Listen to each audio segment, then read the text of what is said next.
در این قسمت سعی میکنم در مورد فیلم های مستند و آثار مستند اطلاعاتی رو بدم خدمتتون.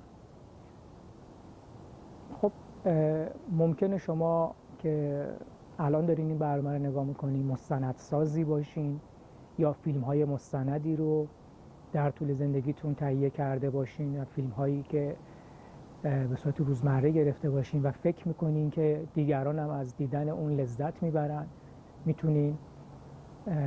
با ما در ارتباط باشین، برای ما ارسال بکنین و ما به اسم خودتون پخش میکنیم.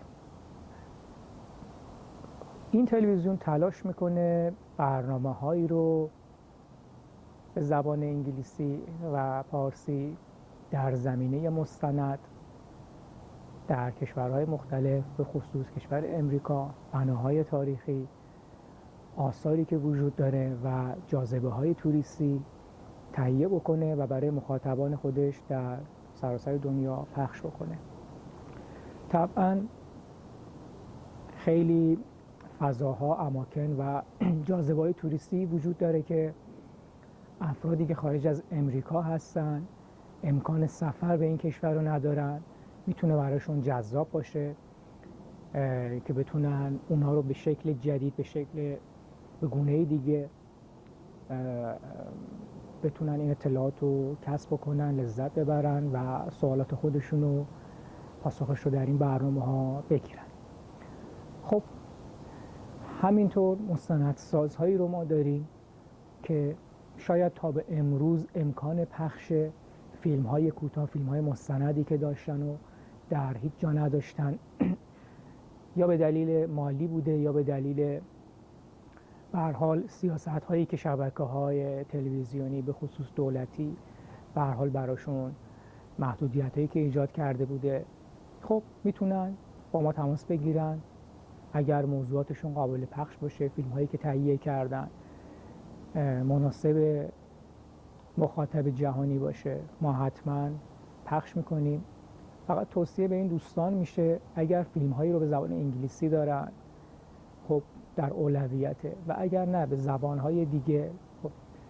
زبان پارسی تهیه کردن و فکر میکنن که میتونه موضوع خوبی باشه، مشکلی نداره. دوستان میتونن زیرنویس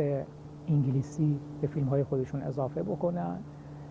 و اونو برای ما ارسال بکنن و ما اونا رو پس از ادیت به اسم خودشون پخش بکنیم که در سراسر جهان بتونن از این مستندها استفاده بکنن.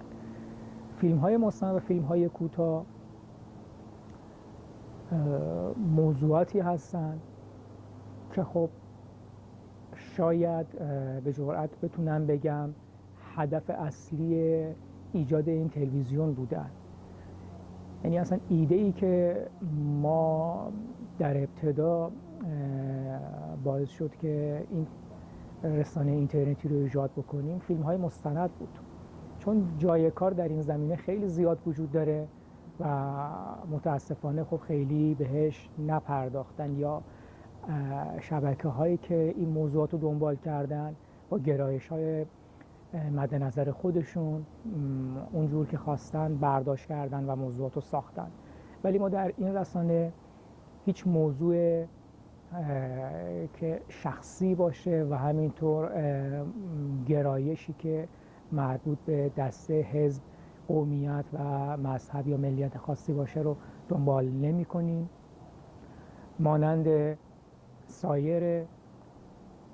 رسانه های آزاد مستقل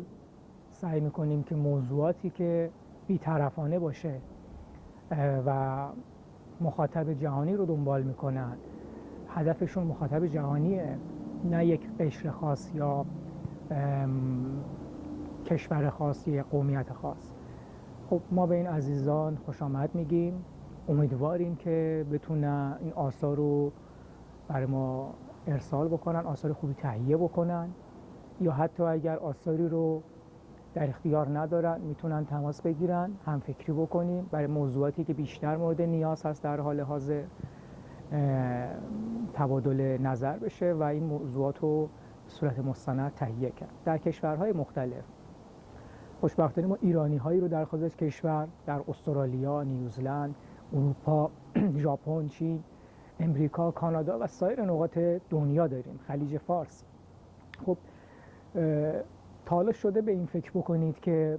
جاذبه های توریستی که اطراف شما وجود داره، در شهری که شما هستین، کشوری که شما هستین، شاید نه تنها ایرانیان داخل کشور،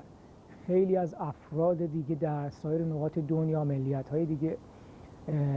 فرصتی پیدا نکرده باشن یا این امکان نداشته باشن که بتونن اون شهر شما رو بازدید کرده باشن یا اون اماکن و جاذبه‌های توریستی که وجود داره. سالن‌های همایش، سینماها، موزه‌ها، حتی خیابون‌ها، شاید این برای خیلی جالب باشه. نوع رستوران‌ها، فرهنگ‌ها، در موضوعات مختلفی میشه فیلم تهیه کرد و هزینه زیادی برای شما نداره، نیاز به یک دوربین داره که بتونین این تصاویر رو بگیرید و حتی ما در این زمینه میتونیم راهنمایی‌های خیلی ساده‌ای رو خدمتتون بدیم که با هزینه خیلی کم بتونید این فیلم‌ها رو با کیفیت قابل قبول تهیه بکنید که مخاطب بتونه استفاده بکنه و همیشه باقی بمونه، یعنی همیشه در ذهن‌ها باقی بمونه و هر زمان که در مورد اون موضوع خاص، اون شهر خاص، اون جاذبه هایی که مورد فیلم قرار گرفته، مورد فیلم برداری قرار گرفته، هر زمان مورد نیاز هست، مخاطب یاد فیلم شما بیفته. به نظر بنده خیلی جای کار وجود داره، فرصت رو از دست ندید و از این امکانی که وجود داره برای شما به رایگان استفاده بکنید. الان که دارم با شما صحبت میکنم ماه نوامبر هست، ابتدای ماه نوامبر سال 2016 هست.